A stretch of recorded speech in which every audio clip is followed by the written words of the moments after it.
Chapter 9. The Vandal. Indignant, Nancy shook herself loose from Vince Driscoll's grasp. At that moment, his sister-in-law came from the same room and glared at him. "Carl and I gave Miss Drew and her friends permission to come here and hunt for an iron bird," she said coldly. "Why didn't you tell me?" Vince asked sullenly. "I'd have warned you not to. She's Snoopy and a troublemaker." He turned to Nancy. "Don't show up here again." Mrs. Driscoll set her jaw firmly. "That's for Carl to decide, not you." Vince seemed about to retort, but instead kept still and stalked on down the hall. Nancy then told Mrs. Driscoll about having been locked out. The woman said, "Vince didn't know you were here and went up to the attic. That door to the roof is not supposed to be open, so he locked it.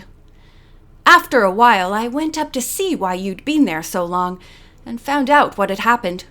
Since you weren't on the balcony, I assumed you were somewhere on the roof and unlocked the door." "I appreciate that," said Nancy. "I could just picture myself staying out there all night." She decided to make light of the matter and pretend that she accepted the explanation without question, but she was very suspicious. Suddenly, she thought of the closed-up room with the bullseye window. Had the Driscolls locked her out deliberately because they themselves had been keeping something or someone hidden in it? And maybe moved out the person or object while I was outside, Nancy concluded. It could even have been the red-haired girl. But what's the reason? Mrs. Driscoll escorted Nancy to the front door and said goodbye pleasantly. "It's too bad the bird in the storage room isn't the one you're looking for," she said. "If we happen to come across another, we'll let you know." "Thank you," Nancy said, and started down the road. The Driscoll family puzzled her. She wondered about the brothers' maintenance business. They seem to be home a lot, Nancy thought. Well, maybe they don't get many calls. In any case, they certainly did not seem to get along well together. Could it be because of the twins? Nancy reflected. But why? She vividly recalled the hard look Carl Driscoll had given her in the general store. She was sure he was not pleased that the girls were living at the lake. Though why did he go out of his way to be helpful? When Nancy reached the cottage, the three girls came out to meet her, and she reported her adventure. Bess was concerned. "Why, Nancy, you might have slipped off that roof and been killed." Nancy grinned. "I guess I'm just a tough old sleuth," she answered. "It's a good thing because you're in for a surprise," George stated. "Wait until you see this cottage." As Nancy walked inside, she stared aghast at the scene before her. Tables and chairs had been broken. Every drawer in the place had been emptied of its contents, which were scattered around the floor. Bess had endeavored to put some of the things away before picking up the other two girls. The three had just started working again when Nancy arrived. "It's vandalism," Cecily said to Nancy. "Oh, who would want to do such a thing?" "So far," said Bess, "we haven't found anything missing." George nodded. "Some intruders are like that. They get so angry if they can't find what they're looking for. They'll tear a place to pieces." The girls went on straightening up and repairing the furniture as best they could. As they worked, George and Cecily reported that they had gone to Neil Raskin's office, but he was not there. No one seemed to know where he had gone or when he would return. Suddenly, Bess said, "I'm starved. Do you realize it's 7 o'clock? I never did start supper, what with this mess." The girls stopped working and by 7:30 were seated around the little table, eating hungrily and chatting over the day's adventures. "They all seem to add up to nothing," said Cecily, a sad expression in her eyes. To cheer her, Nancy suggested taking a ride in the canoe. Cecily eagerly accepted. "You two go," said George. "Bess and I will do the dishes."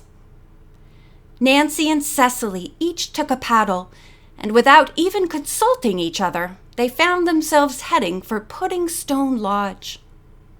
By this time it was late dusk, and a mist had begun to rise up from the water. In the foggy area, it was thicker than ever. "We'd better stay away from there," said Cecily. "We might get lost." Pudding Stone Lodge was well lighted, and Nancy wondered what was going on inside the house. Suddenly, the strange humming noise came to the girls' ears. As before, its source was elusive, seeming to be outdoors and yet muffled enough to be inside. "It might be some sort of generator in the house," said Nancy. "But I shouldn't think we'd notice it from here." The two girls listened intently, but still could not figure out the exact location of the sound. Cecily showed signs of apprehension. "We're pretty close to the place where that phantom boat appeared," she told Nancy. "Just in case there's something dangerous about it, don't you think we should leave?" Personally, Nancy would have liked to stay, but out of consideration for Cecily, she agreed. They turned the canoe around and began to paddle back toward the cottage. Nancy kept looking over her shoulder, hoping the apparition would appear. Cecily, on the other hand, was wishing just as hard that it would not. The lake remained dark. When they reached the cottage dock, Nancy glanced up. She glimpsed a man's shadowy figure moving off among the trees around the cabin. "The prowler," Nancy thought. She leaped from the canoe and made a wild dash after the man. But he began running too. There was enough light from the cottage and the rising moon to help Nancy keep track of the fleeing man.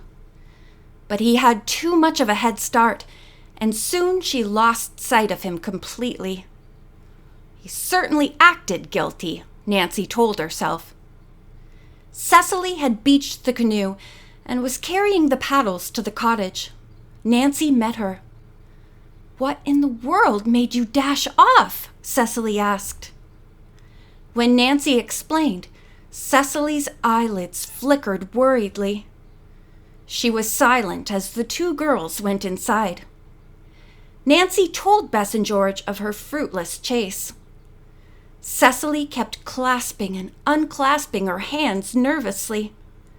Nancy was about to try reassuring her when suddenly Satin aroused from a half-sleeping posture, arched his back, and stared into the next room, which was dark. "What does he see?" Bess whispered.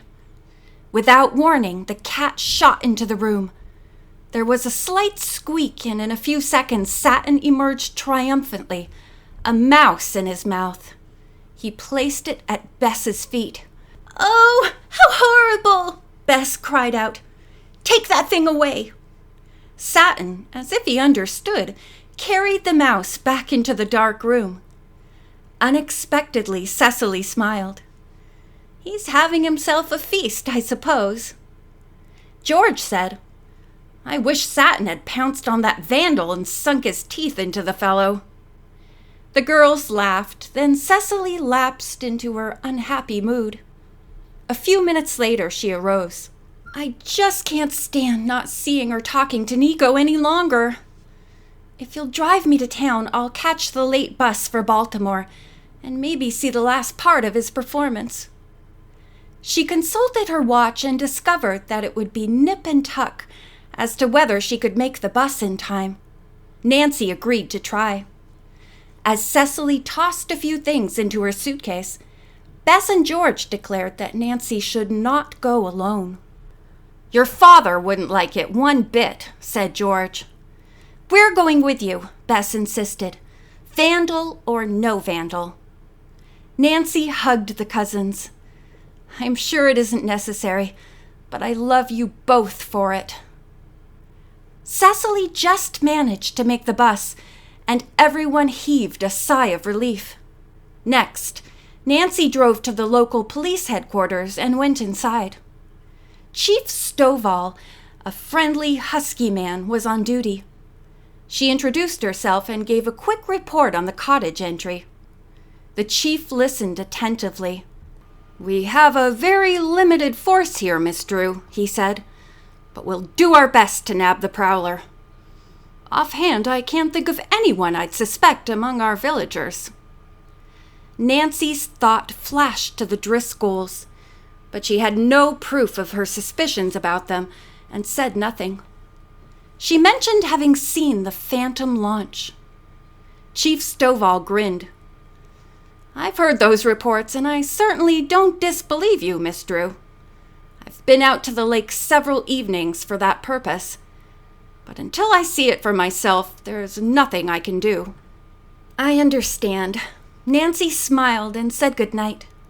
She, Bess, and George returned to the cottage, wondering in what kind of condition they would find it. Fortunately, no one had broken in, and the three friends settled down to read and write letters. Satin, too, had curled up by the fire, which was now burning brightly. But suddenly he stood up and stared at the outside door. George grinned. Bess, maybe he's going to get you another mouse. But her grin faded as the silence outside was broken. The girls heard the porch step creak. End of chapter 9.